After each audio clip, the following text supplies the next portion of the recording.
So, this is the story with the aprons. Okay. When a person joins the fraternity, do you want me to tell these folks or you want me to tell you? I talk to you every day. You do talk to me every day. All right. Hey, listen, folks. When a person joins the fraternity, one of the first things they're given is what's called the lambskin or the white leathern apron. And Freemasons wear these at all their official meetings and ceremonies. And really what they do is they are kind of honoring the old operative stonemason guilds that we think we evolved from. And those old operative stonemasons wore aprons to keep the dirt and grime off of their clothes. Why do they wear them today? Why do the stonemasons wear them today? Why do the Freemasons? All right. Well, it's to symbolically protect us from the dirt and grime of a corrupt world off of a righteous heart. Why do they have to be white? So the pure and spotless surface can be a reminder to you to keep your life as pure and spotless as possible. Thanks for challenging me. I didn't even rehearse that. Some of them are more decorative. How come? Well, you're going to find some of them white. The ones that we get right when we first join as an entered apprentice is white. You're going to see some with different decorations on them. You're going to see some with different shapes, different colors on them. And really all of that determines is perhaps a degree they've achieved or an officer's position or chair that they're in, or a specific appendant body or some other series of degrees that they might have encountered. So the aprons can tell you some different things about that experience of the Freemason as well. All right, folks, check out some of these aprons. They're really beautiful. These are called the working tools. Oh. These are actually two sets of working tools that most lodges have, and what they are is the basic working tools of Freemasonry. Okay. Do you want to know what they are? Yeah. Okay, what we have 6 different tools. We have a trowel, a common gavel, 24-inch gauge, level, plumb, square. Okay. And when somebody takes their Masonic degrees to be a Freemason, they learn a couple of these tools each time. Are these tools used or are they just metaphorical? They're just metaphorical. Okay. These tools were used by the operative stonemason guilds, which we believe we evolved from as a fraternity. So instead of building cathedrals of stone like the old operative stonemasons did, we use these as reminders to build cathedrals of character. All of these symbols can be expanded on depending on each member's interpretation. But we give them the basic foundations, or the springboard rather, of how to kind of build their own meaning from these symbols. Stand upright, be on the level, spread the cement of brotherly love, chip away your flaws, manage your time, and live a moral and virtuous life. And so maybe sometime down the road we'll go into each and every single one. This apron was a gift from George Washington to one of his generals, General Arthur St. Clair. And so it's not the apron that we see him wearing on the internet, not like the Lafayette apron. It's we call it the George Washington apron because why? He commissioned it as a gift. We believe that since it's so fancy, that he hand-delivered it to General Arthur St. Clair. Right, because his presidential hands were on it, it deserves the title Washington apron. This is our apron box, and this is one of the coolest aprons that we have here at the museum, and I'm going to let Shannon tell you a little bit about it.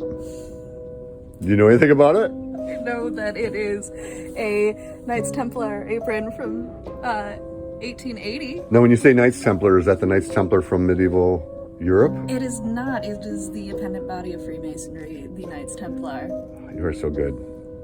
So what's a little freaky about this is it's got something called the memento mori on it, which a lot of people call the skull and crossbones, but really it's just literally translates from the Latin as remembered death. And that's just to remind us of our mortality. The Knights Templar is an appendant body in Freemasonry. You can join it when you become a Master Mason. And they don't wear aprons like this anymore, but this was very common for them to wear back in the 1800s and things. As a matter of fact, this one's from 1880. Michigan history. This is the Michigan Masonic Museum and Library. Yes, it is. And you said we have some Michigan history you wanted to talk about too. I do. Even though this whole museum and library is supported by the Grand Lodge of Michigan, this is our little area where we make sure that we show the artifacts that we have for them. Us, we, Grand Lodge of Michigan Masons. Now, a lot of people don't realize is that there is no central authority to Freemasonry. There is no president or capital of Freemasonry. Every jurisdiction takes care of itself. So I would think of a Grand Lodge of Ohio brother as a foreign Freemason. He's still part of the same fraternity, but I think of him the same way as I think of a Grand Lodge of Scotland, a Grand Lodge of Japan, a Grand Lodge of California. We're all brothers, but we are members of different Grand Lodges. And this is the original minutes book from June 24th, 1826, when the Grand Lodge of Michigan was formed for the first time, when 4 Grand Lodge of New York lodges that were meeting in the Michigan Territory decided Albany was too far of a place to go. 3 of those lodges were from the Detroit area. And one of those lodges, called Menominee Lodge, was not from the Detroit area. I imagine it's in Menominee. Well, there's a Menominee, Michigan. Yeah. But there's also a Menominee, Wisconsin. It's not in Menominee at all. Menominee Lodge, from this minutes book, was actually in Green Bay, Wisconsin. A couple of lodges still exist. Zion Lodge number 1, Michigan's oldest lodge, was one of the founding lodges in there. Menominee is no longer part of the Grand Lodge of Michigan. I'm not even sure if it exists, but we can probably check on that before we do anything. Now, there's a whole interesting story that because of the anti-Masonic movement of the early to mid 1800s, that Grand Lodge only lasted a couple of years before they went into kind of like a suspended animation of activity. But that's a whole detailed story that we won't get into later. But this is the original Grand Lodge of Michigan minutes from June 24th of 1826. A couple of the other items in this case are Grand Lodge apron. You can tell it's got the purple of our fraternity on it. And then over there is a past Grand Master's jewel that was given to Worshipful Brother Lovell Moore, who was one of our Grand Masters back in 1865, just after the Civil War. These pictures behind me are some of the past Grand Masters that have recently left the chair, so we kind of keep the last 5 Grand Masters visible in their portraits. You're pretty quiet this one. You want to ask any questions? You want to pipe in? I think this has been great. Have you ever opened up and looked at it? No. Well, I'll tell you what, you're probably going to have to take some... I can't lift that on my own. Oh, that's right, we'll do that. What'd you find? A brick. Yeah, it's not just a brick. Okay. This is another really cool thing that I'm asked about all the time here at the museum and library. Okay. Very cool. This is something that we call the Truman Stone. Harry Truman was a very avid Freemason. In fact, he was the Grand Master of the Grand Lodge of Missouri prior to becoming president. And after some interviews, he actually said that his greatest honor in life was being Grand Master for the Grand Lodge of Missouri, more so than his presidency. Okay, so we kind of, where do Freemasons come from, or where do we think we came from? Operative stonemasons who built things out of stone, whereas now Freemasons are speculative Freemasons who don't work with stone as much, which is why I was surprised there was a brick. You are so on the money. What this is a stone that was formed by an operative stonemason as part of the foundation of the original White House in Washington, D.C. Wow. And how we got it and why it's here at the museum is because when Harry Truman was president of the United States, he oversaw the renovation of the White House. Kind of a curious guy. He's noticing all these bricks being brought out of the old foundations. And he starts going around and taking a look at them, and he discovers a lot of these bricks have interesting marks on the corner. That's something that's called a master's mark that would have been put on there by a real operative stonemason when the White House was originally built. So that would actually be somebody's name. Ask me whose name that is. Oh, do we know whose mark that is? No. Okay. We don't know. However, the reason the operative stonemasons put these on their work is two main things. So you would get paid for the number of bricks that you made, but also as quality control. So if a wall fell down or if something crumbled, they could take a look and see who's making these substandard bricks. Okay. Now, Harry Truman was familiar with Royal Arch Freemasonry and knows that there is an actual degree within the Royal Arch called the Mark Master degree. Really, the 2 main lessons of the Mark Master degree are don't ever take credit for somebody else's work and don't expect more compensation than you deserve. 2 really good, solid pieces of information. Very solid. Very solid. So he realized that this kind of was related to our history. So he gathered together a bunch of these different bricks, many different sizes, different colors, different master's marks on them, and sent them out to the different Grand Lodges. So this is the brick that the Grand Lodge of Michigan received. And we can see a little plaque on there that says it's from the original foundation of the White House. So this is what we call the Truman Stone, because it's related to Harry Truman. He's the one that gave it to us. There's a lot of different symbols in Freemasonry, but these are the basic working tools that all Freemasons learn. You're curious about any specific one? What about this one's very similar to the level. That's the plumb.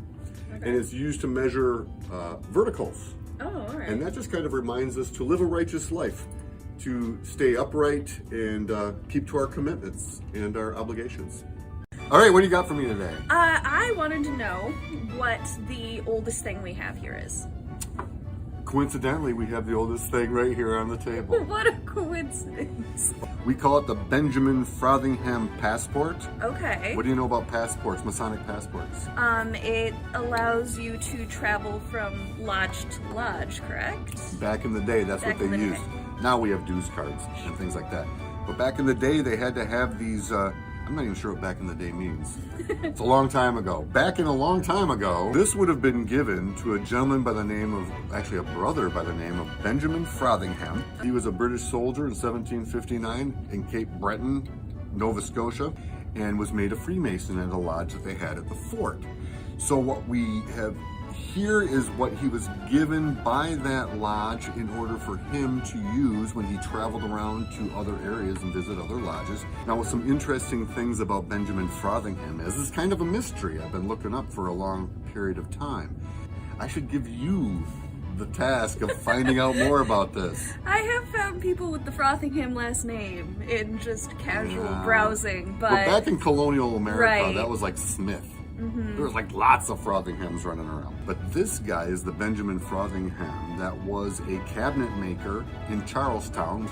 And his cabinetry is some of the most formidable cabinetry that you find nowadays. And one of the reasons was the quality was amazing. He was a great cabinet maker. But also he was one of the first cabinet makers to put a label on the back that said Frothingham Furniture. But more importantly for our purposes, there's some evidence that he was rubbing elbows, hobnobbing with some of the founding fathers and other Masons of the day. He would eventually become a colonial officer leading an artillery regiment during the Revolutionary War. And some of the anecdotal evidence that I found on the internet says that he's a friend of George Washington. Like a drinking buddy of George Washington. I don't know how much George Washington drank. And there's also proof that he sat in lodge with Paul Revere. Oh. So there's a lodge that Paul Revere was the master of, and Benjamin Frothingham was the junior deacon at the time. Oh. What do you think? It's amazing. Very cool. Like the seal is still on it. This is vellum, so it's like it's not really paper. It's made out of like That explains why it hasn't animal hide. fallen apart. You can kind of see the fold marks. So he would have folded this document up and kept it with him as he traveled around so he could prove that he was a Freemason when he went to different lodges. We don't keep this on display because it is kind of delicate, but if somebody asks me, which they often do, what's the oldest thing that you have in the museum, I'll go and pull this out and talk about the Benjamin Frothingham story, which I'm kind of obsessed with. What's the level all about?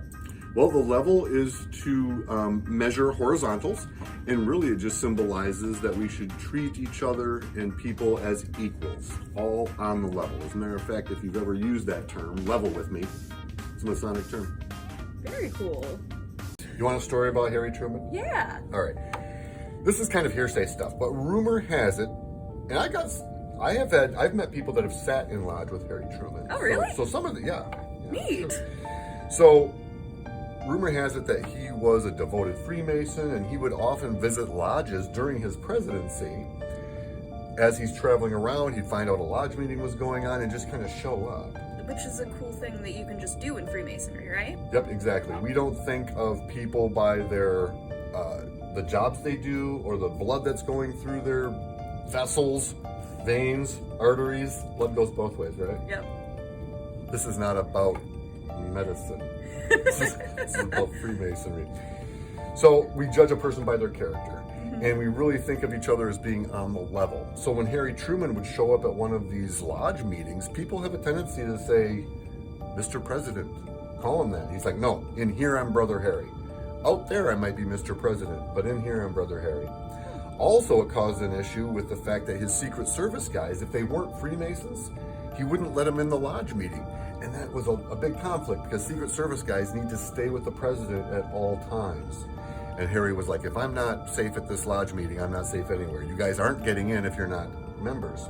So to get around that, they started assigning him Secret Service agents that were Freemasons so they could go in to the lodge meeting with him and not violate their requirements to stay with the president all the time, which is kind of cool. Harry Truman Masonically just thought of himself as a master Mason like everybody else. He never really wanted to be deemed the president.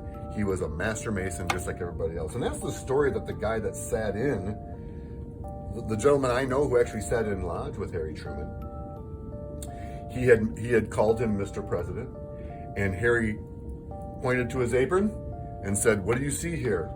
And my friend said, "That's a Master Mason's apron." And he goes, "I'm a Master Mason just like you, so I'm Brother Harry."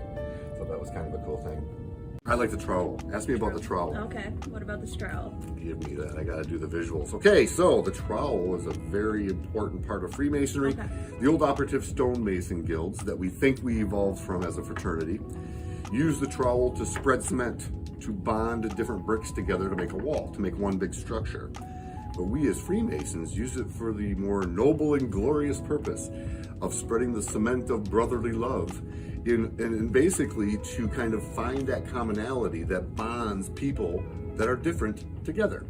So we take individuals and we find those reasons and things that can bring us together that we can agree on to be part of a larger structure, a larger organization. That's the trouble. What about this one? That's the 24-inch gauge. You'll notice it has 3 different sections.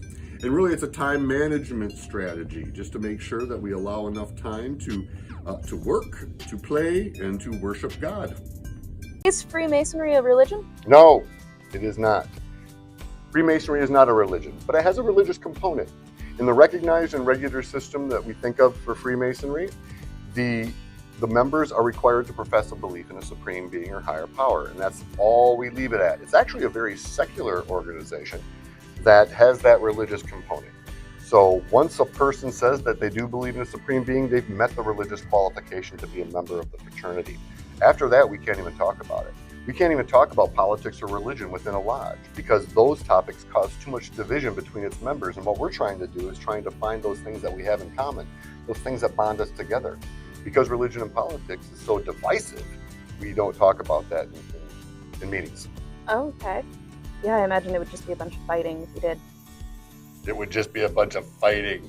If we Arguing and things like it that. would, You have because been... people hold the religious views in very high regard. Yeah. So we already understand that the brother will have strong religious views or strong spiritual views. So we focus on what those things we can do that will bond us together regardless of what your religious views are.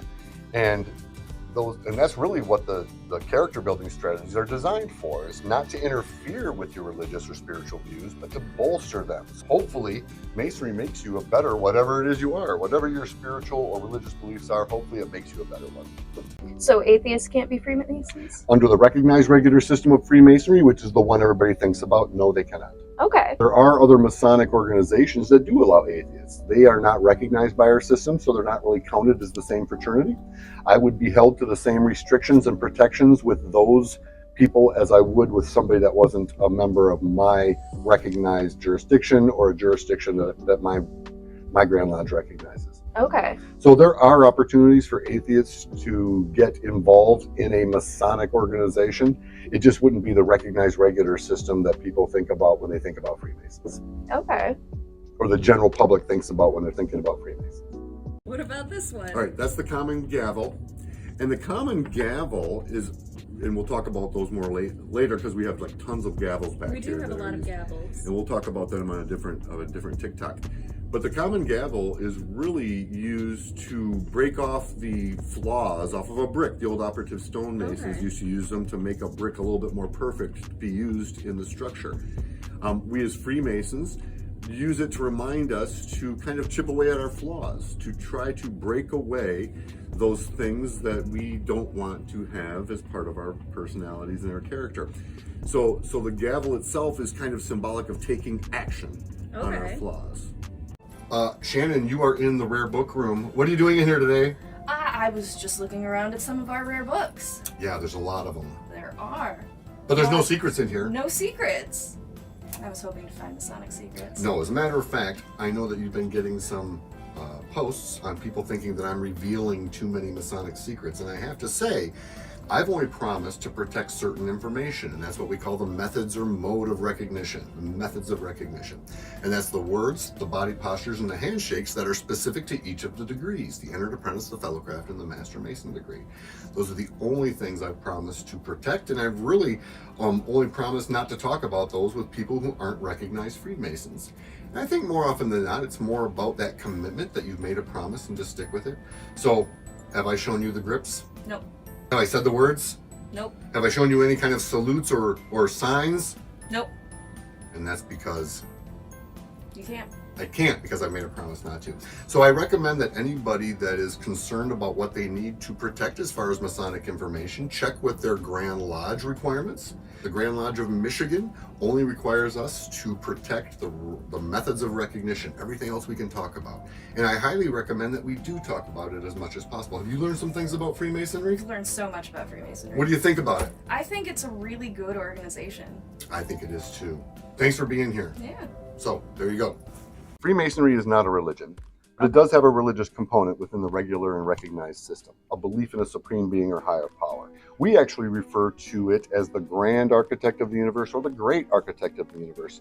And that is not a Masonic god by any means. That is a term that we use that we hope is generic enough that regardless of what your spiritual or religious beliefs are, that is one that you feel comfortable with using, that no matter who your higher power is or what your higher power is, that it's the great designer. And so because we come from the old operative stonemason guilds, of course, the idea of designing, architecture, building is important to us. So we refer to it as the grand or great architect of the universe. Okay. The square. The square reminds us to live a moral life by the square of virtue. Basically, make sure that our lives are measured and within a certain angle or boundary. This is used in a lot of other symbology too, because the main square and compass symbol that everybody's used to seeing has the square on it. You've been paying attention. I have. Okay, so you've probably seen that this is on the worshipful master or the president of the lodge. It's on his apron. It's the symbol of the worshipful master. Okay. And also the actual symbol of Freemasonry, the square and compass as we call it, you'll see the square on the bottom of that symbol. We have them all over here. And we'll talk about that specifically, that symbol, at some other time as well. I've noticed that on the square and compass, there's generally a G in the middle of it. Does that stand for Grand Architect? I've heard a lot of people say that it stands for God. Well, it's actually up to the brother to choose. And really, it's kind of fascinating in the fact that our own Masonic emblem has a symbol on there that designates us as having that religious component. But even the brothers are left up to the choice to interpret that G as either G for God or G for geometry. Oh. God being a supreme being that is required to be a member of a Masonic lodge, but also G, which is a very important science to Masonry, the science of building and architecture, which is the basis of most of our symbolism. Before I started working here, I was always told that it was all a secret. So is it okay that you're sharing all of this with me? It is okay. Okay. And I'll tell you why. There's certain information. There are no real secrets of Freemason anymore, technically. A secret means that nobody knows about it. But there have been exposure documents that have been published for over 200 years from the early 1700s that have kind of exposed the Masonic secrets. But there is protected information that I, as a Freemason, have promised to not divulge or not talk about with a person who's not a Freemason. And those are what we call the methods of recognition or the modes of recognition. The methods of recognition were used by the old ancient or the old operative stonemasons in order to get jobs. So if I wanted a job on an operative stonemason work site, how would I be able to tell him that I was the right education? How'd you get the job here? Well, I gave you a resume. You gave me a resume. You emailed me the resume. I sure did. If you think about medieval Europe, in order for me to get a job on a cathedral work site, I wouldn't be able to hand them a sheet of paper with my resume on it. But I could shake their hand a certain way or say a certain word. and that would tell them the different level of education I was. Okay. So really those methods of recognition are just kind of honoring where we came from. I am a Grand Lodge of Michigan Mason, therefore I know that the only thing I won't be sharing on this TikTok is the methods of recognition. All right. Everything else is fair game. Are people who are particularly religious, do they ever have a hard time joining Freemasonry because of it? Freemasonry should never conflict with the duties you owe to your God or religion. Okay. Hopefully we're making you a better whatever it is you are. So, but sometimes people need to check with their clergy and their leadership to see how they view, because you want to make sure that there's no conflict there before you join. Freemasonry has never had a restriction against any particular religion, but that doesn't mean some religions might not restrict their membership from being Freemasons, and that's a little bit more complicated. We might address that at some other time. Okay. Did that answer your question? You did. Shannon, how are you today? I'm doing well. How are you? Good. What do you have for me today? Looks like you have some hats. I do have some hats. It looks like they're all associated with appendant bodies, and I was hoping we could talk about that today. Yeah, we're not talking about hats specifically. We're talking about the appendant bodies of Freemasonry, organizations that are connected to Freemasonry that usually require its members to be Master Masons.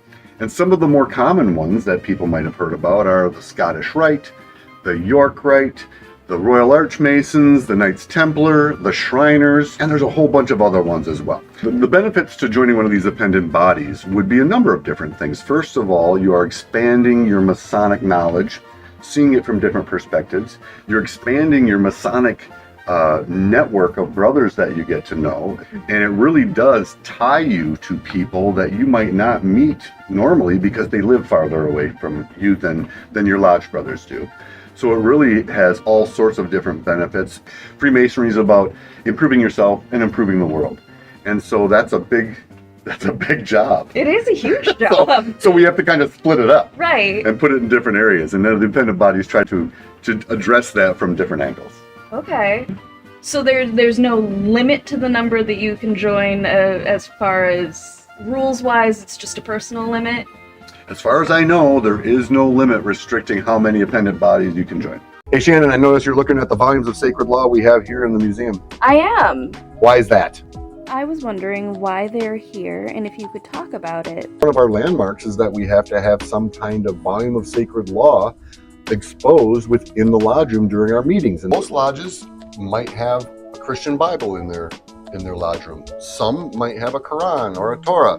It all depends on what the primary population. Most lodges in the United States probably have a Christian Bible, most likely the King James Version. Mm-hmm. There is no real difference between the King James Version Bible and a Masonic Bible, except perhaps the cover. The Masonic Bible probably has a square and compass on the cover, and it might have some little commentary on King Solomon's temple and things like that are kind of specific or more important to the free Masonic mythology. Gavels. Gavels. Look at all of them. Lots of gavels. So many gavels. Okay, we already know that the gavel is one of the working tools of Yes. Freemasonry, but it also has procedural value. I mean, we kind of stick with Robert's rules of procedure during our meetings. So gavels are something that we use to tell people when to do something. People can see this when they go to public installations of Freemasons. They'll be talked through the different reasons for the gavel. Like 3 raps has everybody stand up. 2 raps might just have the officers stand up. 1 rap sits everybody back down. So the gavel is very procedurally based too. They're often used as gifts and commemorative pieces. So if there's some special meeting, you just had something held up. I'm not really sure exactly what it is, but there was probably some ceremony or some special thing that was happening in that location, and that was like a commemorative gavel. So it's also very common for gavels to be given as gifts. Like, let's say if a brother has served a year as the worshipful master, or he's coming in to be a president, he might be given a gavel by a friend or something to be his gavel. Okay. And kind of commemorate it. What do you think? These are neat. Shall we? Here, this is what we'll do. So now that this video is done, Oh. video done. These are kind of cool looking. They're all very, very cool looking. what do you call it? Steampunk.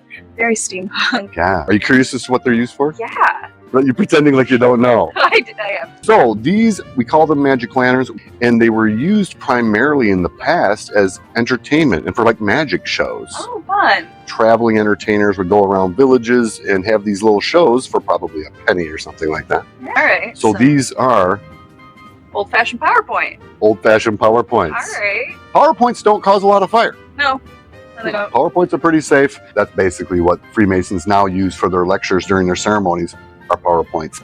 But before PowerPoints, this is how they did it. How did they work? Well, they work in different ways. Some of them you just actually plug into a wall with electricity. You can see this one has a cord. This one down here doesn't have a cord. So this was probably had some kind of lamp or some kind of illuminated process. Basically what we do, we have a slide right here. So what we do is you'd get that light going. The light would shine through the lens on the wall. You'd put a slide in that had something to do with the degree. Give a little lecture on it. Take that image out. Stick another image in. And then go on with the rest of the lecture. I kind of wish we still use these. The Masons in general don't use these anymore. The reason we have such a large collection of them is because gavels are so popular as commemorative gifts, to commemorate special events, to commemorate special places. I mean, we've even got some gavels here, like this gavel over here was actually made from the roof of the White House, the roof that lasted from 1815 to 1927. So when that roof was pulled off, they actually made a gavel out of it. That's some fun repurposing. It's very nice repurposing. I'm assuming you're gonna ask about this one. Comically large. Comically large. So what this was, we'll kind of hold it up so we can see, this is not your normal size gavel, except maybe at a carnival. And I'm not sure if that's a gavel. What is that, a mallet? Mallet. Okay, Yeah. well this is not a mallet, this is a gavel. And what this was used for is in a previous annual communication for the Grand Lodge of Michigan, years and years and years ago, I don't know, 20, 30, the Grand Master at the time, who was presiding over the meeting, was of a shorter stature. So what this was a gavel used by him as kind of a very tongue-in-cheek, good-natured poke at his height. So he performed the annual communication and all the things dealing with that by using this gavel. Comically large. Comically large. Did you have any questions about any of the other gavels? Why is that one such a weird shape? This is a setting maul. It has the same procedural purpose. Okay. So it really is just to set stone, to set things in, and just like a gavel, it also works well for proceedings. Everybody stand up. All right. Sit back down. Instead of yelling, sit back down, you can just do that. All right. Which is a little bit nicer. Did you know that Mark Twain was a Freemason? Samuel Langhorne Clemens, more commonly known by his pen name Mark Twain, petitioned to join Polar Star Lodge No. 79 in St. Louis on December 26, 1860, at the age of 25. It is theorized that he was inspired to join while working as a river pilot, since that was the primary occupation of many of the lodge members. He received his entered apprentice degree relatively shortly after, on February 18, 1861, his fellow craft degree on June 10, 1861, and finally his Master Mason degree on July 12, 1861. He then started working for his brother as his secretary, and they both moved to what was then the Nevada Territory. His fraternal activity was put on hold, and he was suspended from his main lodge. After returning to the States, he applied for readmittance to his lodge in 1867. Shortly after, he traveled overseas, and during his travels, he spent time in Lebanon and explored its connections to Freemasonry. He even commissioned a gavel made from a piece of cedar from Lebanon and sent it back to his home lodge as a gift. With the note, "This mallet is cedar, cut from the forests of Lebanon, where Solomon obtained famous timbers for his temple." Clemens cut the handle himself from cedar just outside of the walls of Jerusalem, and the gavel was made in Alexandria, Egypt. Some of his works contain nods to the fraternity, including references to the Grand Architect of the Universe and Innocents Abroad, and numerous references in the Tom Sawyer Conspiracy that was published posthumously in 1969. In 1900, a decade before his death, he gave a speech to the Lotos Club in which he said, "7 years ago, when I was old, and worn, and down you gave me the grip and the word which lifts a man up and makes him glad to be alive. This is thought to be the first and only time he spoke publicly about Freemasonry.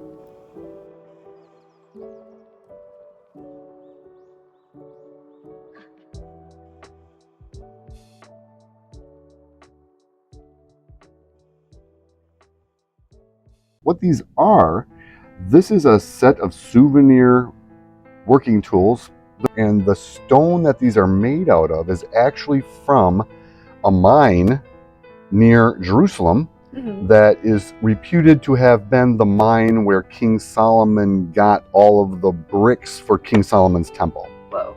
Because the building of King Solomon's temple is a foundational symbol for our metaphor, I mean, really almost all of our first 3 degrees deal specifically with the building of King Solomon's temple as a metaphor for building a temple of character.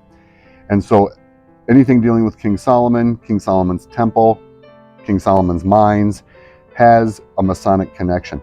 And these were made, as you can see, from that soft stone. The carving is absolutely beautiful. It's amazing that it's still an active quarry. I'm not sure if they're still using it for building, Sure. but they're obviously using the rocks for commemorative Masonic souvenir sets. Yeah. So I guess you would technically call it an active quarry. And I don't think it's out of the realm of possibility that this might have been trying to market perhaps souvenirs to Masons that were making pilgrimages for perhaps religious reasons or for Masonic reasons, because that is an important part of our mythology as well. So they're not all made of wood. Most of them are made out of wood. Some of those are made out of different substances. You can see one over here that's made out of some kind of acrylic plastic. Yep. And that was probably, can you read what's on there? This is an Eastern Star gavel. Eastern Star is another organization, an independent body of Freemasons we'll talk about later. Why do some of them have ribbons on them? Those are probably Eastern Star ones because those colors and the ribbons mean different things. Some of them might have like an emblem on here. This is a delta with a little break in it. So this is from probably some meeting from the Royal and Select Masters of the Council. Okay. This is another independent body through the York Rite. So we know that that's a York Rite gavel. Now this one's kind of interesting. It's got mother of pearl on it. But see, it's got this thing a little bit different. This is the compasses. There's a quadrant down here. The quadrant is kind of symbolic of a past master's emblem. Once you become done being a president of a lodge, a past master, then you have a quadrant under your compasses. So you can kind of tell. Yeah, so these are all like commemorative gavels, given as gifts. So if you ever want to get me a gift, feel free to get me a gavel. It's not like I don't have any. Okay. I've got tons at home already. But I've got tons here at the museum too. No, it's happening. Well, it's not me. The museum's got a bunch. And we'll talk about the different officers as we go if you have any questions about them. But basically think of Freemasonry as the world's oldest and largest fraternity that teaches a learning system designed to build character by using symbols and allegory and expressed through ceremonies and ritual. So basically it's like leadership school. Okay. So it's kind of the intention for people to what we call running the line. In the most ideal situations, what is the ladder? Well, I tell you what, that goes from lodge to lodge. It's kind of like lodge custom. A lodge here in the building starts their very earliest officer at the Tyler chair, which is actually a very small speaking part during the opening and closing of a lodge. Some lodges might start with junior deacon, who is one of the, I don't want to say lower chairs, but one of the earlier chairs with a smaller part. And then once you go to senior deacon, the general progression is probably junior deacon to senior deacon to junior warden to senior warden, and then senior warden to worshipful master. The only real requirement to be a worshipful master is that you have had to serve at least one time as one of the wardens. Okay. Once you serve as warden, you've met the qualification to be a worshipful master. So the general running of the line goes that way. And then we got other officers like treasurer, secretary, marshal. I don't know if I'm forgetting some people, but that's the basic officer corps or officer group. This is a mannequin dressed as a worshipful master. That's what we refer to the president of the lodge as. Now, we don't worship him by any means. Worshipful master is just an honorific title that we use to refer to the president of the lodge. And since Freemasonry is kind of like leadership school, it's kind of the opportunity for someone to actually lead a lodge with a small amount of risk, because we have a lot of brothers backing him up. Past masters, for example, are going to help him as advisors and things like that. But really, it's his opportunity to run the lodge for at least a year. What lets you know that this is a worshipful master? Good question. First of all, where he's standing, behind the podium, Okay. in the east. The hat that he wears. Only the worshipful master can wear a hat within the lodge. That's kind of the hat of authority. And then the symbol on his officer jewel. That is the square, and that's the jewel, that's the symbol for a worshipful master. The apron that he's wearing is kind of like a nondescript general apron. It just has the square and compasses on it. So this apron is not necessarily an officer's apron. Most worshipful masters might have an apron with a square on it. And I think we've seen one of those in an earlier video. But basically, let me tighten you up here, buddy. Basically, the hat and the jewel are what we can see visibly what makes him a worshipful master. And his job is to run the lodge for his term of office, to be kind of the guide to the other brothers of the lodge. What's the difference between a Grand Master and a worshipful master? Okay, a Grand Master is like the president of a jurisdiction. A worshipful master is like president of a specific lodge. In the Grand Lodge of Michigan, there are literally hundreds of different local lodges with hundreds of different worshipful masters. There's only one Grand Master. He's kind of running the show for the jurisdiction. But a worshipful master is governing his local lodge specifically. He has no say over any other lodge in the jurisdiction. The Grand Master is governing the whole jurisdiction, so he's kind of like watching out for all the lodges in the jurisdiction. The title Most Worshipful Master with the most in there, is that different? Yeah, there's kind of different titles. Once a person becomes a worshipful master, they go from being a brother to a worshipful brother. So we refer to them as worshipful brothers. And when you hear somebody say that, that means they have served as a worshipful master. Okay. Now, a Grand Master, once he becomes a Grand Master, he becomes most worshipful brother. Okay. So when you hear somebody referred to as a most worshipful brother, that means they have been or are the Grand Master of a particular jurisdiction. And there's other honorific titles as well. Freemasonry has a bunch of honorific titles, and I'm not even going to really get into all of them right now. Right. But there's a bunch of them. So basically, a basic member is a brother. The master of the lodge is a worshipful brother. And the Grand Master of a jurisdiction is the most worshipful brother. That makes sense. Masonry has a lot of symbolism, a lot of titles that can tell you different information about that Masonic experience. Part of our Masonic ritual, we call it opening and closing the lodge. Before we can actually do any kind of business, including just regular business meeting business, where we're taking care of housekeeping, we're reading reports, we're getting committee reports, and all sorts of different things. There's a lot of different stuff going on during a lodge meeting. It's mainly all procedural and administrative. We still have to do the same ritual to start those meetings and end those meetings as we do one of those meetings where we're conferring degrees. Okay. And that's really about the ritual. I'm not even sure if we've talked about the ritual yet, but Masonic ritual doesn't have any magical properties.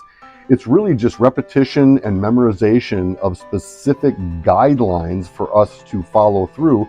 A lot of the ritual is to help us refer to the different symbolic lessons that we have learned through the Masonic teachings. And so they're easily accessed. You know, if I'm driving around and I am struggling with a certain kind of mode of conduct or behavior, I can refer to my Masonic ritual to kind of help me through that situation. Okay. So we all have rituals. I mean, you probably have a ritual every morning. I brush my teeth and brush my hair right after that. And you never mix the two, because why? You forget to do one if you do it out of order. And I don't want you forgetting to brush your teeth. Right. Well, I would still have you come in. Well, thank you. But I would offer you a toothbrush. I'm not sure if I have one here. There's probably a Masonic toothbrush around here somewhere. Yes. What about the Tyler? What does the Tyler do? Well, the Tyler's job is to guard the door. His job is to kind of sit outside the meeting and make sure there's nobody eavesdropping or nobody trying to get in that's not qualified to get in. So it's his job to kind of just make sure that anybody trying to get in is recognized and regular. Okay. Is that kind of a throwback to when the meetings happened in like taverns, where it was easier for Masons to come in? Because I in suspect this building, they're all so tucked away that somebody wandering in and spying is a lot less likely. Well, I think we have to remember that we came from the old operative stonemason guilds. You know, ritual and how things were back in those days is so sparse that we really aren't absolutely sure how the meetings went. But the Tyler's job, if they had a Tyler, he'd be doing the same thing, making sure somebody wasn't getting into the meeting that didn't have the proper level of education that would allow them to associate or compete for jobs. All right. And he's the one that gets the sword, right? He does have a sword. Now the sword is purely symbolic, but in general, it's a symbolic thing as a method of protecting the lodge from those that people are trying to listen in, or those people who are trying to sneak in who might not be Freemasons. And then there's the non-elected positions of secretary, treasurer, and chaplain? Actually, the secretary and the treasurer are elected as well. Okay, they just serve for longer than the year Well, period. that's kind of the joke, is that once somebody gets into the secretary's chair, that they're stuck there forever. So really, once you get a good secretary that really can get the process down, they have a tendency to stay in that position for a very long time. And that's kind of how it works with the treasurer too. But the secretary is really the one that's making sure all the minutes are written down, making sure they're distributed to the different lodge officers, making sure certain procedures are followed.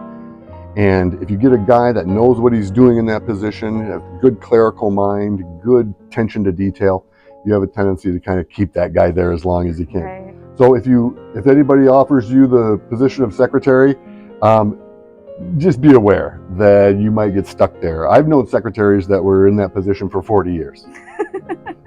So, Well, it helps with cohesion to have at least one person who's like, well, 5 years ago we tried to do this and it didn't work out. And I was there for all of everything. And yeah, it is. There's a lot of benefits to it. As a person who sat for secretary for 1 year, I am happy to give that chair up to anybody else who wants it, because that's just not how my brain works. There is a position for the chaplain. The chaplain is one of the officers of the lodge, usually appointed. During the lodge meetings, to start and end a lodge meeting, we have to invoke the blessing of deity, or the grand architect of the universe. We don't necessarily think that any important task or any important endeavor can be done without the blessings or the invocation of deity.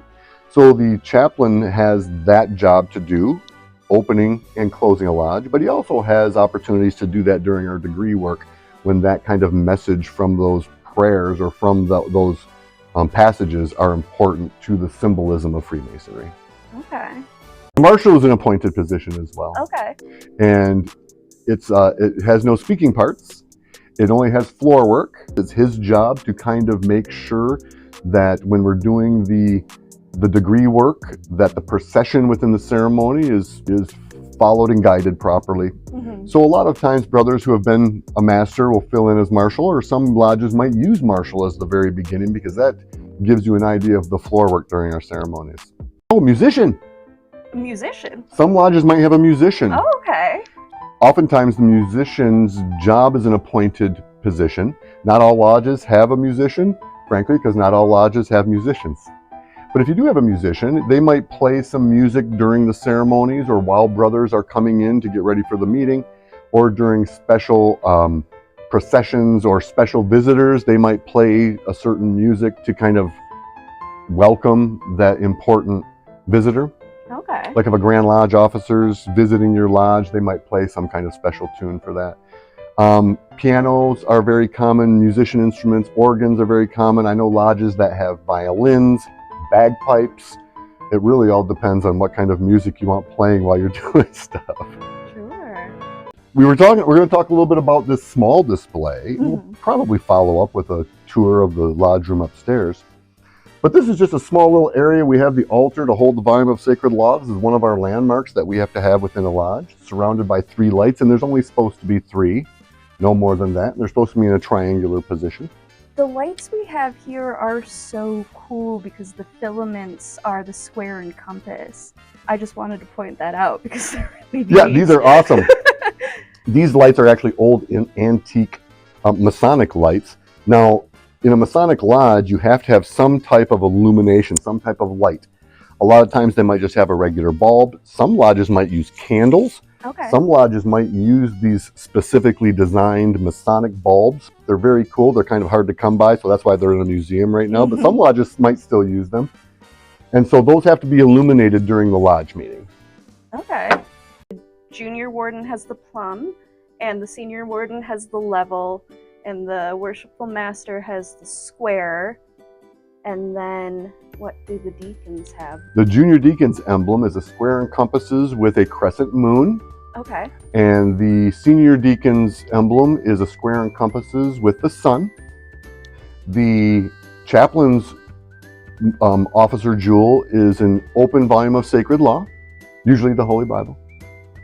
The secretary's symbol is a set of crossed pens, for obvious reasons. He's writing down everything. Right. And then the treasurer's officer jewel is the cross keys, because he's the one that kind of manages any kind of payments in or out of the lodge. The Tyler's emblem is a sword, again for obvious reasons, because he holds the sword. Who else am I missing? The marshal's officer jewel is cross batons. Okay. I don't think I'm missing anybody else. Tyler, junior deacon, senior deacon. Oh, musician. Musician. Some lodges might have a musician. Oh, okay. So that is the harper. Okay. And you know what? Not all lodges wear tuxedos. Some lodges might. It's usually normal for lodge members to dress up a little bit more. I'm probably a pitiful example of that today. But I would never attend lodge dressed the way I am. I shouldn't say I would never.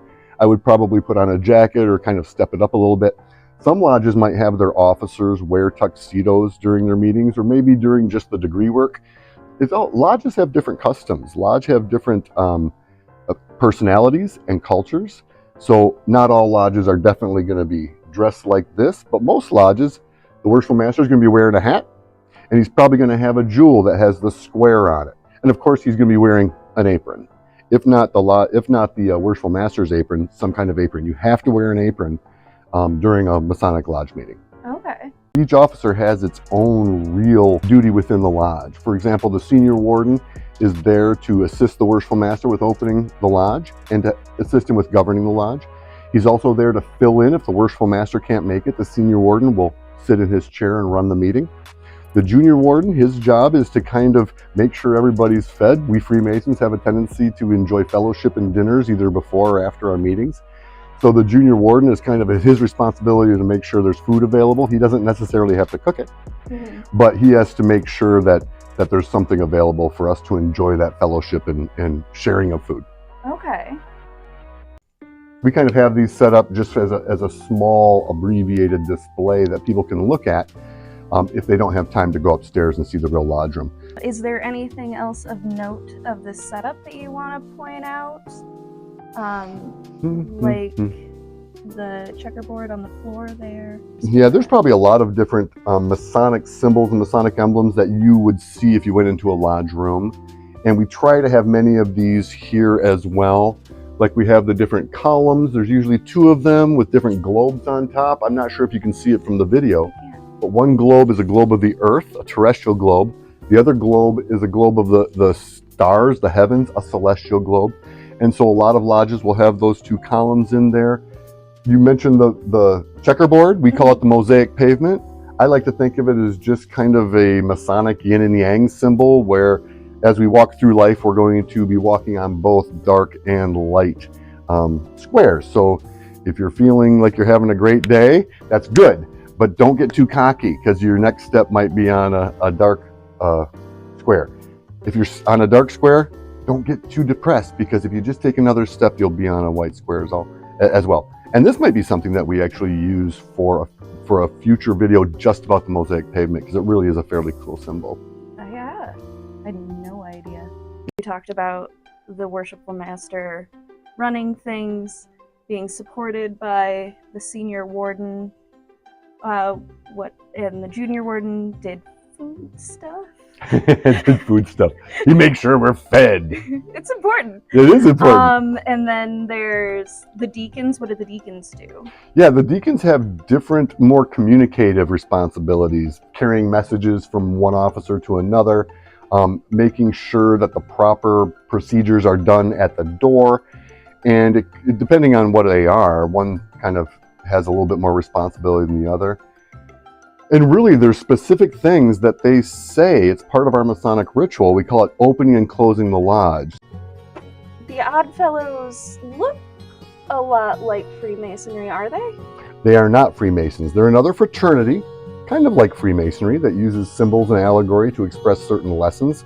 But the Oddfellows are a completely different organization. In fact, there was a time where Oddfellows actually outnumbered Freemasons. They meet in lodges.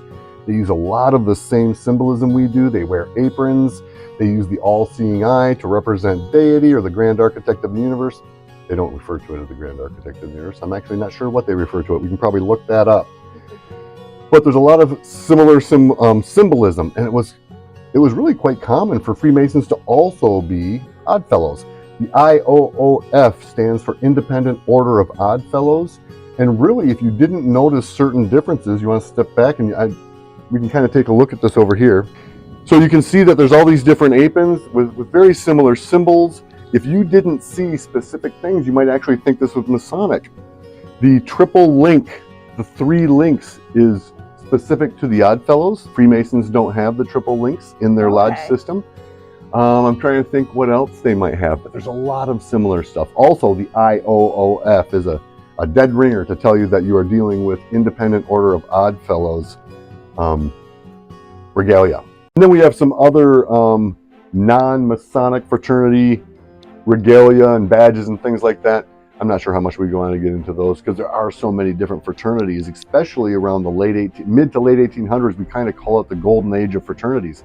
So it wasn't just the Freemasons. So this is kind of our section for organizations, fraternities that might get confused with Freemasonry, because not all fraternities are Masonic. Some of them are very Masonic-like in the regalia they might use, and so on a real quick glance, you might think that you're seeing Freemasons, when actually you're seeing a whole other fraternity that has nothing to do with Freemasons. A lot of this regalia was made by the same company because they would specialize in fraternal regalia. So a lot of these companies might make Masonic regalia, or Oddfellows regalia, or a regalia for the Knights of Pythias or the Knights of the Modern Maccabees, all real fraternities of the 1800s. Okay. We're a Masonic museum. Why do we have an Oddfellows display? Well, one of the reasons we want this here is because, number one, a lot of Freemasons were Oddfellows. So there's kind of like an affiliation just by virtue of having memberships in each order. But also that Oddfellows seems to be one of those fraternal organizations that has a tendency to be a little bit more confusing with Masonry. When you see an Oddfellows in their full regalia, some people might automatically think they're Freemasons. We have this display here to kind of show the differences between the two. We're about Masonic education, but we're about education more importantly. But there is no relationship between the Oddfellows and the Freemasons. They wear aprons. You can usually tell there's slightly different symbols on the aprons. And a lot of times the Oddfellows aprons will be different shapes. Okay. Yeah, these look a little bit more rounded and they have axes on them. So if we were out in the wild and saw somebody with a hat like this, how would we know that it was an Oddfellows hat rather than a Knights Templar chapeau? That's a good question. This symbol right here, the shepherd's crook and the sword, that's an Oddfellows symbol.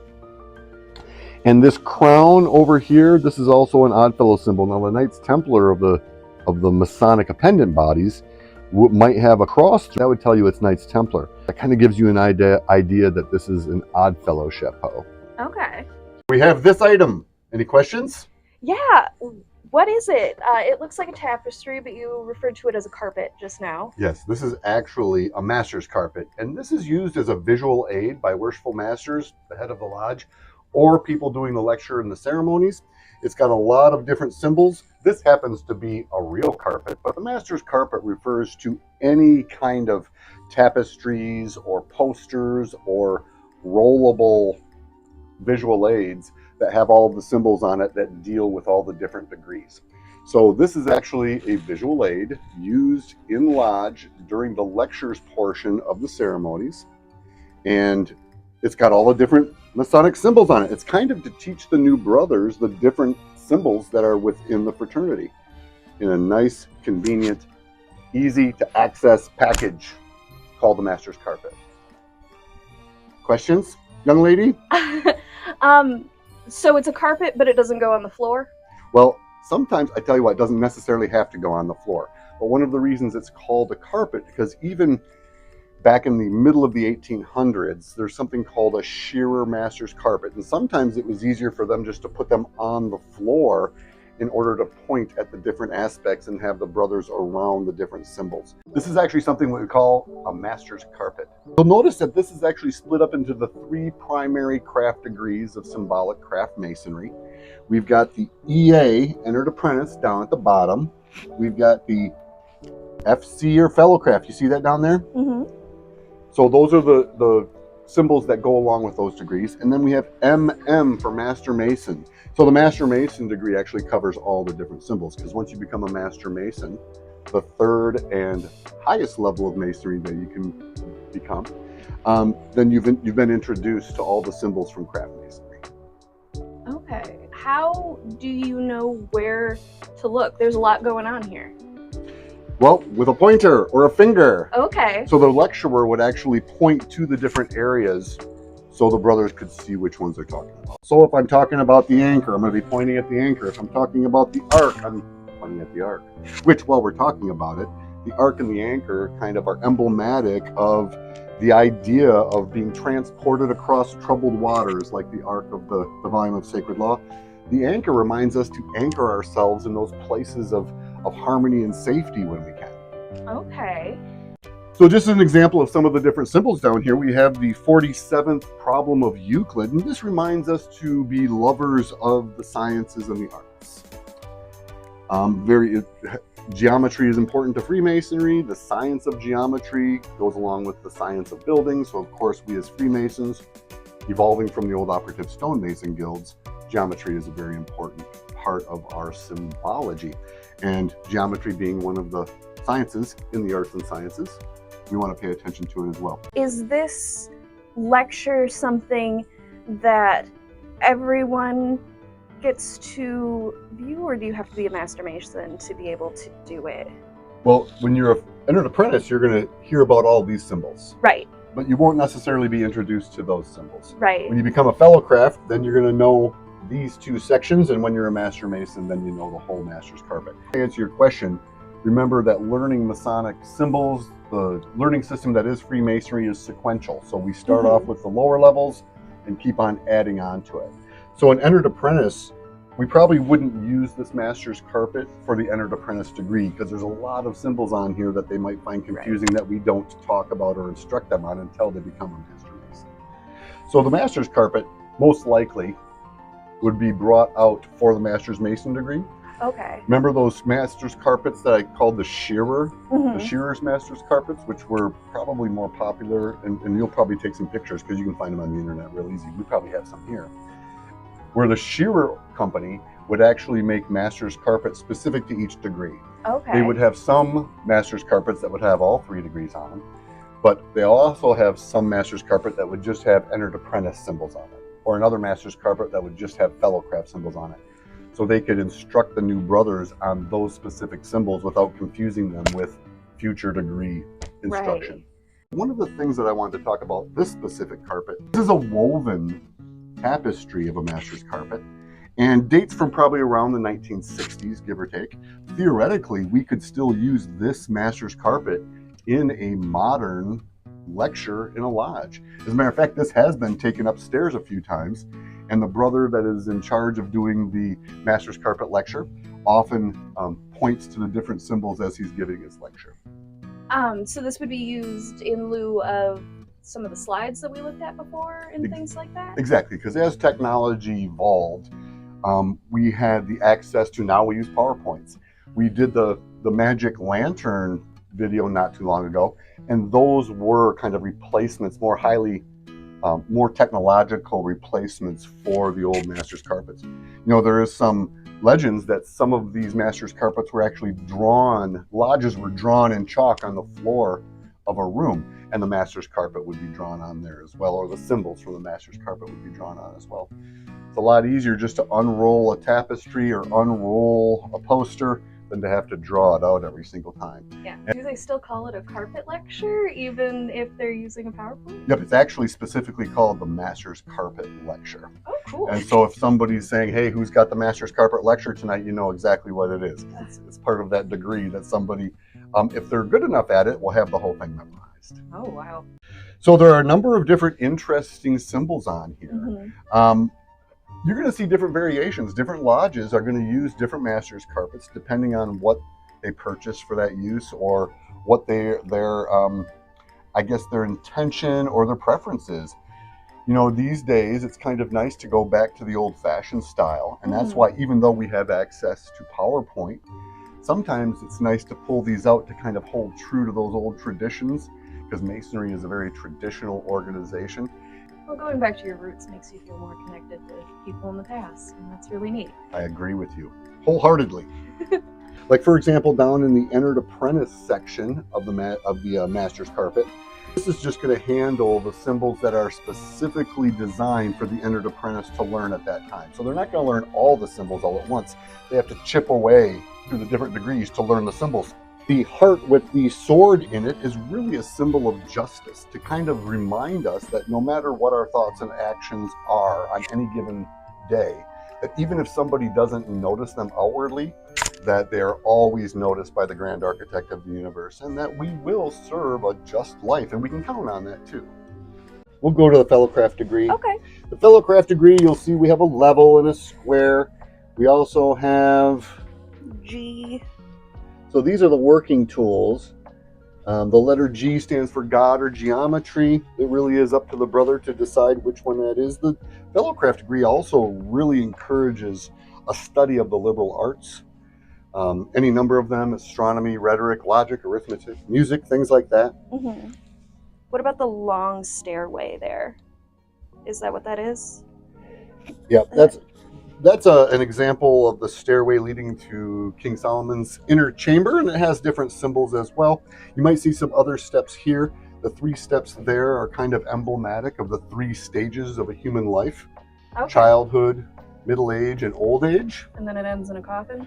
And that ends in our own mortality, to remind us that we are mortal creatures and that we should act and live in a way knowing that's going to happen, but we're not there yet. It's good to remember.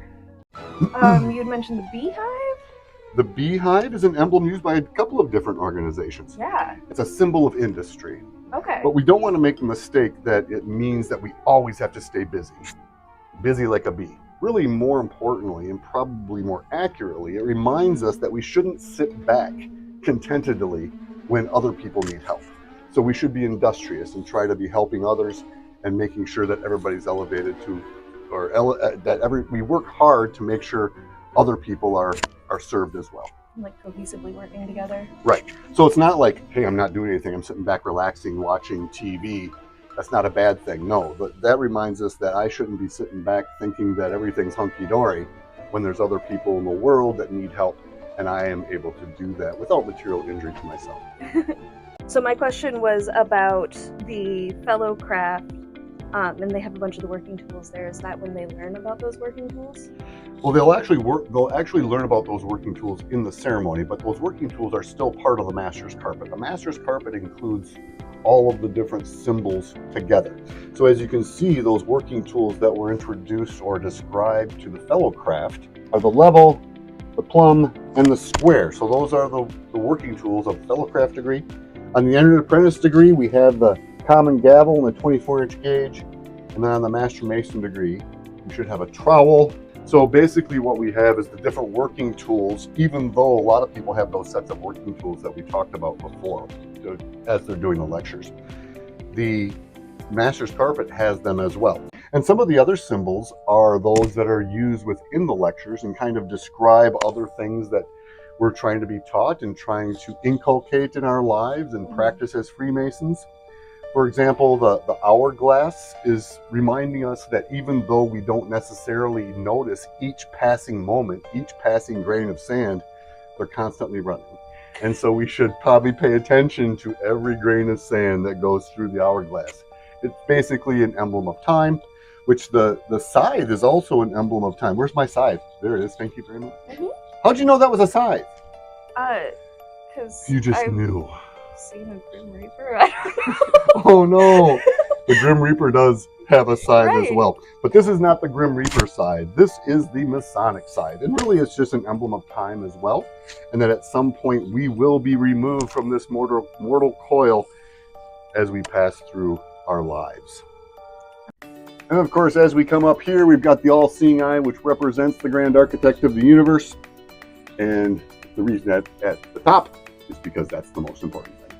Right. And then we have a ladder going up to the all-seeing eye. What's that? That's emblematic of Jacob's ladder from the Bible.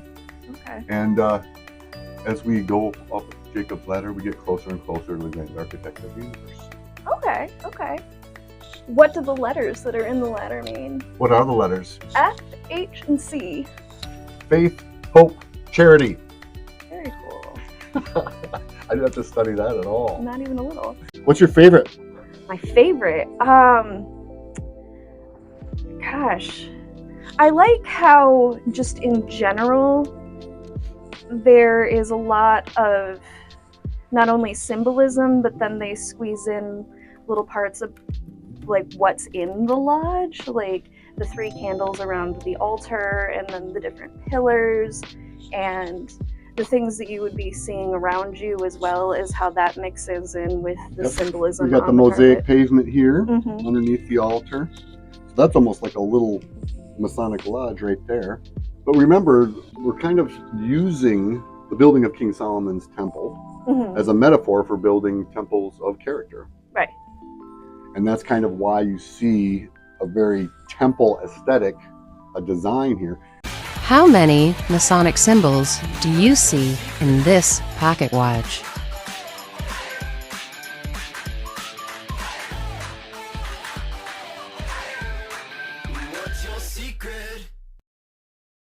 It's kind of interesting, I'm sure you've seen it, that we, even though this is what this woven tapestry looks like as a whole, we have an ottoman over in the reading lounge that's made out of one of these Yeah, it was master's upholstered. carpets. And probably what happened was the old one got tattered, because these things are from the 1860s, so eventually they kind of disintegrate. Right. And you got to find something to do with them. You might as well make an ottoman. Right. This is not a lamp, it's a pot of incense. Okay. And the pot of incense is an emblem of a pure heart. Oh. And it's kind of like what we offer up to the grand architect of the universe, as a pure heart is something that we should live by. So I'm not sure how I want to get far into Why it. incense? Well, smoke is important to like calling in the prayers. I don't want to get too religiously, but the brazier or the pot of incense, you know, like with the Catholic Church when they're doing the incense, it's the smoke that's important. Yeah. The smoke is supposed to be like cleansing. But our pot of incense is basically just emblematic of a pure heart, Okay. and offering up that pure heart to the grand architect of the universe or whatever deity that you choose to worship. Okay. So as you'll notice, we just got done talking about the master's carpet, and you can Mhm. see that sometimes aprons were heavily decorated, Yeah. because in real old school times, they would actually use their aprons as a master's carpet to show the brothers the different symbols on there and kind of use them as visual aids. So we can see this one right here. This was worn and was a brother's apron who died back in 1901 at the age of about 80. So most likely he was using this mid to late 1800s. And you can see that it's got all of those, it's not split up into entered apprentice, fellow crafter, master mason, Mhm. but just about all of the different symbols that you would find on a master's carpet are on this apron as well. Yeah. Except for this one has hands. Jazz hands! Jazz hands. Big part of masonry. I'm assuming, I'm not real familiar with the jazz hands. All right. I don't think they're real jazz hands. But it's probably the reverence that we hold to deity. Mhm. This guy looks like he's got a fishing pole. You know what that is? That's a plumb line. Oh, That's a plumb down at the bottom, and he's holding a plumb line. that makes sense because the plumb isn't down with the other working tools. Oh, there's the 24-inch gauge, the trowel, level, Gavel. gavel. So that's kind of a cool thing. Mhm. So this is a Grand Master's apron. The purple Mhm. is kind of a color that we reserve for the jurisdictional leadership. And it was by Oliver Spalding, who was our Grand Master in 1881.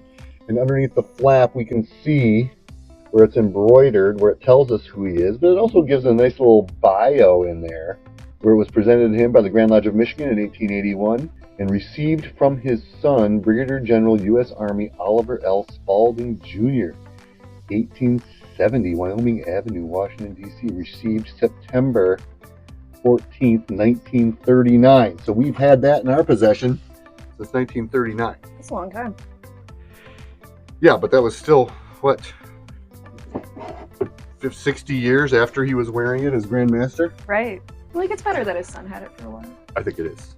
And what you have to remember too is like the different symbols. This is actually has a past Masters quadrant on there. So we know that's a past Grand Masters. Right. And we know that because it's curved and has the sun? Yep. All right. So that would be on, that symbol itself would also be okay on a regular past Masters. There's a lot of different stuff. It's on purple. It's a much more ornamented. It's got laurels around it, which kind of designates it as a past Grand Master. Okay.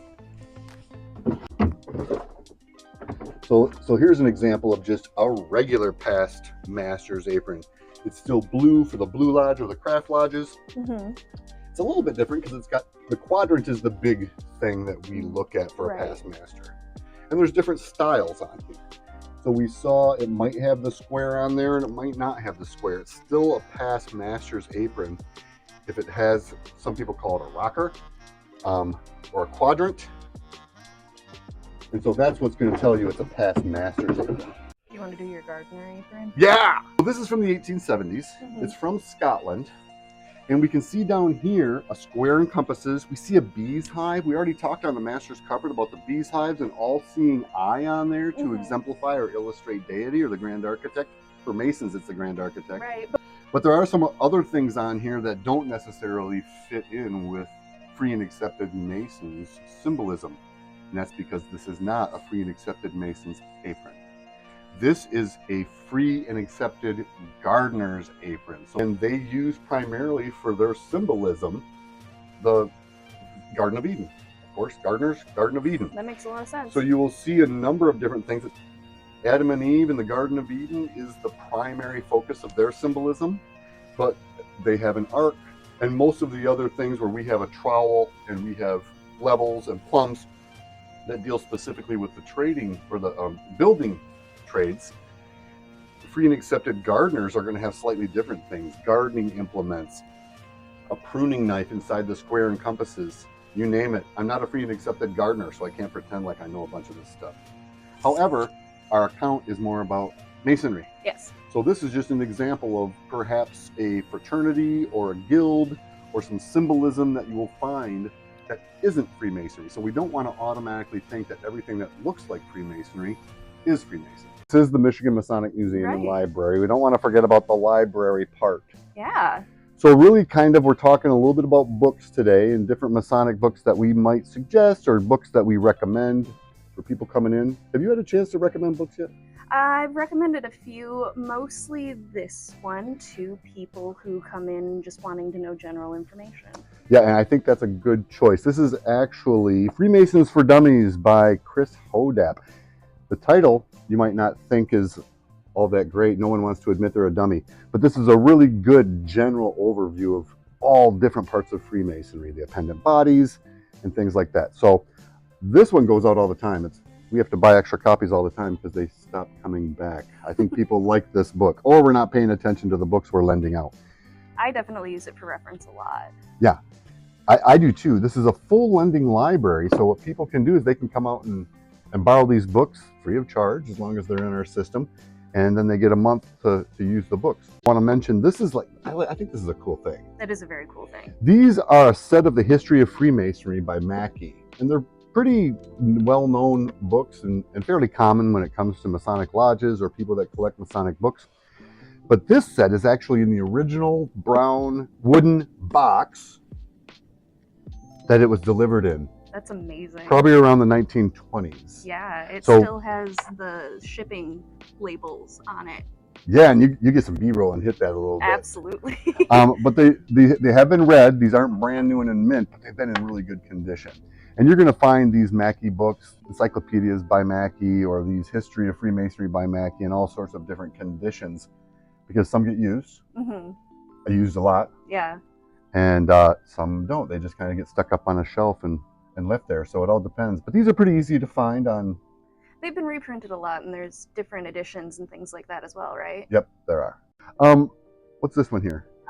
Pilgrim's Path. Pilgrim's Path by John Robinson. I like this one too. It's kind of on the same level. Most of these on the beginner aspects are on the same level. There are tons of different books that I would recommend to different people on different subjects. We will give more videos on specific books as well, because I have a lot of buddies that write books. Anybody can write a book on Freemasonry and get it published. Some are good, some are bad, some are credible, some are beneficial, some are detrimental. So what I'm trying to do is give you an idea, especially when you're first starting out, to learn about Freemasonry. And these are nice, easy reads. They're not too heady. They're not too complicated. This one's pretty famous, Born in Blood. You can pick this up at just about any Barnes & Noble. This is a fairly decent early on introduction to Freemasonry and the different aspects of Freemasonry. What makes them good beginners? I think the wording is really easy. They don't get really in-depth in any kind of technical Masonic jargon, which there can be. You get into symbolism and ritual. It's not as clunky as some of the stuff. These are like layman reads. I mean, we'll talk about Albert Pike. That's not really a layman read. Sure, you have to kind of step your game up a little bit to read a Albert large Pike. base knowledge to be able to then go forward. Yeah. So some other books that I might recommend for people that are just coming into the library that don't know anything about Freemasonry. Okay, starting with a blank slate. Starting with a blank slate. You're recommending? You're absolutely right. I think Freemasons for Dummies is a good choice. I also recommend the Joseph Newton books, The Builders and The Men's House. Those are nice introductory books about Freemasonry. So The Builders is one of those books that I recommend almost all the time. It's by Joseph Newton. The Men's House is another book that he's written. What we have to remember about Masonic books, and there are literally thousands and thousands of titles dealing with Freemasonry that have been published over the years. And we have to remember that there isn't a single official person that is writing on behalf of Freemasonry officially. Almost all these books are either a person's philosophy on Freemasonry, commentary on some of the lectures, perhaps their theories on the history of Freemasonry, because we were a secret society prior to 1717. So a lot of brothers might write books about what they think our histories were. But we want to make sure that we're reading any of these books with a critical mind. We don't want to take everything just as law or the truth. We have to kind of dissect it and use discretion as far as what information we take. This is a small book. There's a lot of Freemasonry is all about symbolism. Character building through symbolic metaphors. One of the books that I suggest to people, it's real small, it's easy to carry, it's easy to get through, is the Alan Roberts book, The Craft and Its Symbols. And it's nice because it's got photographs, and I'm not going to show them to the camera here, but when you do B-roll, just grab a couple of these shots.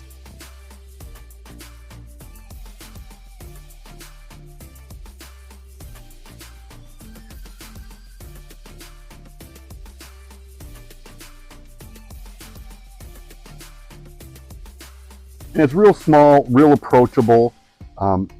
Get it done within a couple hours. I mean, it'll give you a lot of information. This book I really enjoy. It's by Robert Davis, and it's called The Mason's Words. And this is a really good book to understanding the evolution of Masonic ritual. Okay. And the ritual that we do today in our lodges, first of all, it's different from jurisdiction to jurisdiction. The Grand Lodge of Michigan might have a slightly different ritual from the Grand Lodge of Ohio, or a fairly substantial ritual difference from the Grand Lodge of Pennsylvania or something else. But in general, those have evolved over time. And you've run into some of those rituals. Have you seen some of the older ones? Yes, I'm sure I have. They're all coded. And I don't know. There you go. That's important. What did you just say? I said they're all in codes. So That's an important thing, that even the rituals that we hear in the museum and library, the protected information is coded. So there's nothing in a printed out ritual that is violating a Masonic protected obligation, that there's nothing printed out that you can't read, and anything that you're not supposed to read, you can find out another way. But in the ritual book, it's coded, so you can't really tell what it is. But even the idea of ritual and how ritual started out, and we really don't know exactly where it started out, but how it evolved over time, this book by Robert Davis, The Mason's Words, is awesome. I have actually stolen a lot of this information for presentations on the evolution of ritual for myself. I always try to give Most Worshipful Brother Davis credit for that. These are probably some of the better, if not the best, books on the history of Masonry in Michigan. They were written by James Fairbairn Smith, who his collection was instrumental in developing this museum and library. He was a longtime Grand Historian for the Grand Lodge of Michigan. A lot of our first collection of books was his personal collection, right? Almost all of our rare book room is his old collection.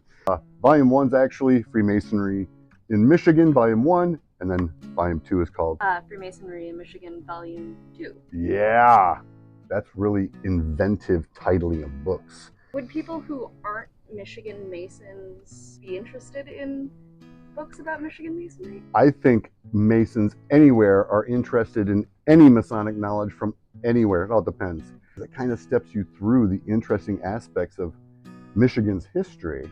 All the Michigan lodges used to be Grand Lodge of New York lodges before they formed the Grand Lodge of Michigan in 1826. So it kind of talks about the different jurisdictions that the lodges in the Michigan territory were affiliated prior to the formation of the Grand Lodge of Michigan. We're talking Grand Lodge of Quebec, Grand Lodge of Upper Canada, Grand Lodge of Lower Canada. So I really like these books and I use them all the time. And I suggest them for anybody that's got an interest in Michigan history or Masonry in Michigan history, or just an interest in Masonic history. I think they'll get something out of that.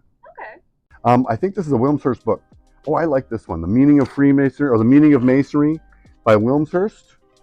And this one goes into a little bit more of the philosophical aspects of Freemasonry. People who are interested in perhaps some of the esoteric meanings within Freemasonry, I think will like Wilmshurst. Okay. And these are fairly easy reads. The language is real accessible and will give you some information that you might not see in your basic historical accounts or your basic interpretation of symbolism, but give you a little bit of more fleshed out philosophies and things like that. So since we're working our way down, let's talk about Albert Pike for a moment. Yeah, I was surprised that you grabbed those books, to be honest. Well, I have the feeling that when we were talking about books, somebody would mention that, why didn't you mention Albert Pike? And I'm going to mention Albert Pike. I wouldn't suggest Albert Pike for reading early in your Masonic career, mainly because it is so deep, it's so heavy. We have to remember that Albert Pike was not an official spokesman for Freemasonry, but his book Morals and Dogma, probably one of the most famous Masonic books and infamous Masonic books, I have to say.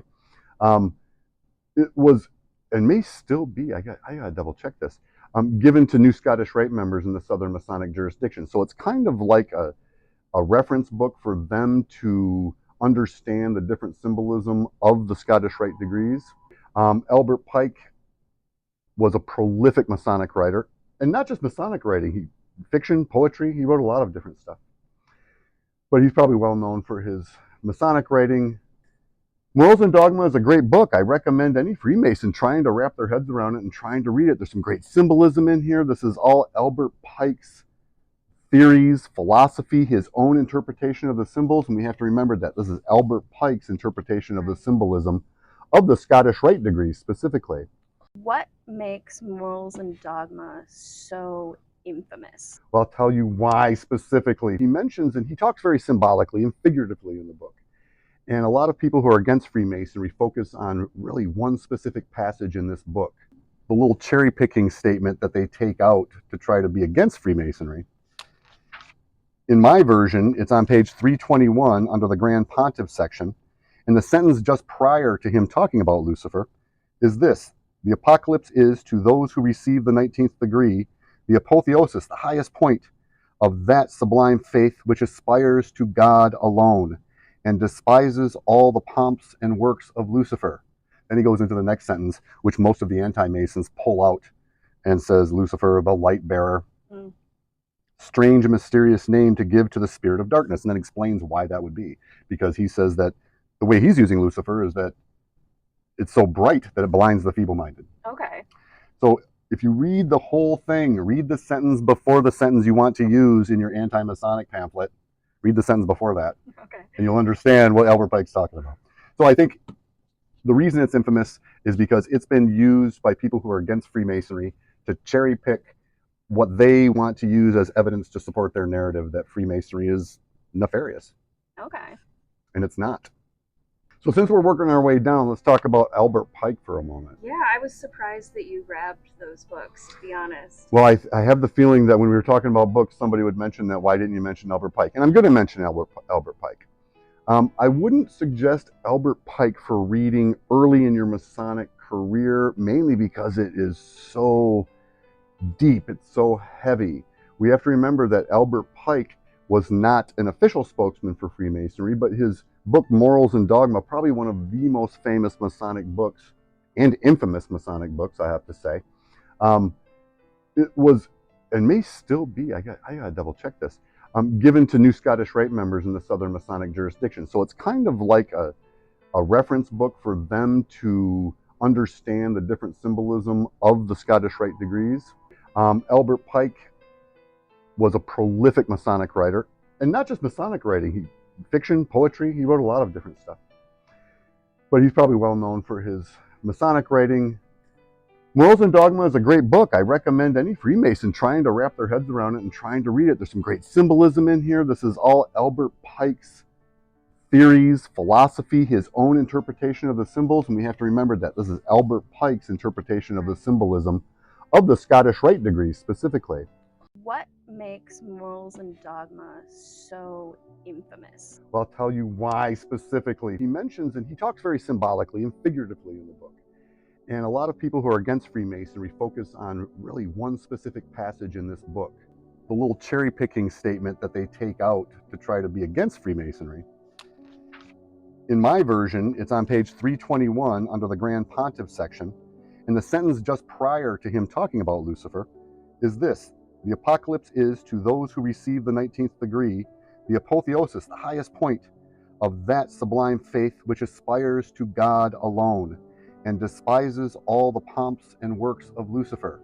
Then he goes into the next sentence, which most of the anti-Masons pull out, and says, Lucifer, the light bearer. Strange and mysterious name to give to the spirit of darkness, and then explains why that would be. Because he says that the way he's using Lucifer is that it's so bright that it blinds the feeble-minded. Okay. So if you read the whole thing, read the sentence before the sentence you want to use in your anti-Masonic pamphlet, read the sentence before that, Okay. and you'll understand what Albert Pike's talking about. So I think the reason it's infamous is because it's been used by people who are against Freemasonry to cherry pick what they want to use as evidence to support their narrative that Freemasonry is nefarious. Okay. And it's not.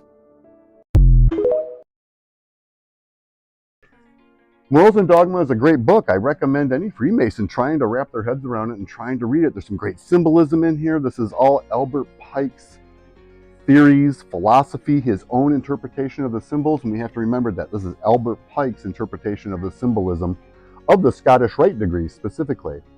He wrote another book called Esoterica, which kind of focuses on the symbolism of the 3 craft lodge degrees, the Entered Apprentice, the Fellow Craft, and the Master Mason. That's another good book.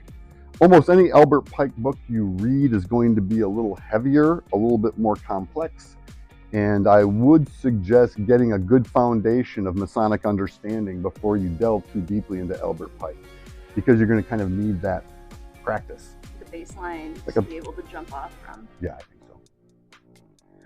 With the Morals and Dogma, I'm not sure about his other book, but I know this one is available for free on the Internet Archive's website, the Library of Congress. You can read a PDF of it. Good suggestion, and that's if you don't want a hard copy. Exactly. You can read it online. You can fact check Dirk on his reading. You shouldn't. I mean, feel free to. It's controversial. Albert Pike is controversial because his interpretations might have used language. You got to remember, he wrote these back in the 1800s. Yeah. So a lot of the language might be a little bit different than we use today as well. The meaning of the words might be a little bit different. Temple and the Lodge? This is one, The Temple and the Lodge. The Temple and Lodge. By Michael Bagent and Richard Lee. Was a book that was recommended to me early on in my Masonic career, about 20-some years ago. And I found it very interesting. It kind of ties together theory, again, early Masonic lodges. Some of the earliest lodges that we can find record for were in the UK, Ireland, Scotland, England. Their theories on possible Masonic evolution and how those lodges became operative stonemasons to speculative stonemasons, and perhaps some interesting theories about maybe the Knights Templar having something to do with the formation of early Masonic lodges, which is all open to conjecture and theory, because there is nothing that documents it, but it's kind of cool and romantic for us to think about it. Cool and romantic. There's been lots of treasure hunter documentaries. A lot of treasure hunter documentaries. So that's a fun book to read. Again, every single one of these books, it doesn't make a difference. Even James Fairbairn Smith's book, which is researched and academic, you still want to read that with some critical thinking. There might be some errors. He might have misinterpreted some information, but in general, these are pretty well vetted. I mean, James Fairbairn Smith's pretty well vetted. Some of these aren't vetted at all. Some of these are just somebody's opinion that they want to write about. Mm-hmm. Now, hopefully you can find a book that is credible, that's got some information that's based on reality and not just based on fantasy. These are all nonfiction, right? These are all nonfiction. Okay. Well, nonfiction interpretation can be fictional in a sense. Sure, but it's not like... Yeah, there's no a novels. story. There's no novels. Yeah. There's no stories. There are stuff like that. Mm-hmm. There is stuff like that in Freemasonry out there. I want to be clear, too, that this is not the extent of suggestions or recommendations. It's a tasting that we're going to try to probably follow up with some other ones, because there's some really great books that have been written recently that by brothers that are still writing. All the good books weren't written 100 years ago. Some good books were written 100 and 200 years ago, but a lot of great books that are coming out now. Right. There's some great writers running around out there. So just like I said, whenever you're reading anything, Masonic or otherwise, read it with a critical mind. I'm standing in front of the Grand Rapids Masonic Temple, which we now call the Grand Rapids Masonic Center, here in Grand Rapids, Michigan. This is where the Michigan Masonic Museum is located. We're right down in those windows. Can you see where I'm pointing? We're right down in those windows. We're on the garden level of the Grand Rapids Masonic Center. Anyway, this building was built back in 1915. It was the first Masonic center in the United States to have all of the surrounding lodges housed here and the appendant bodies and the Eastern Star.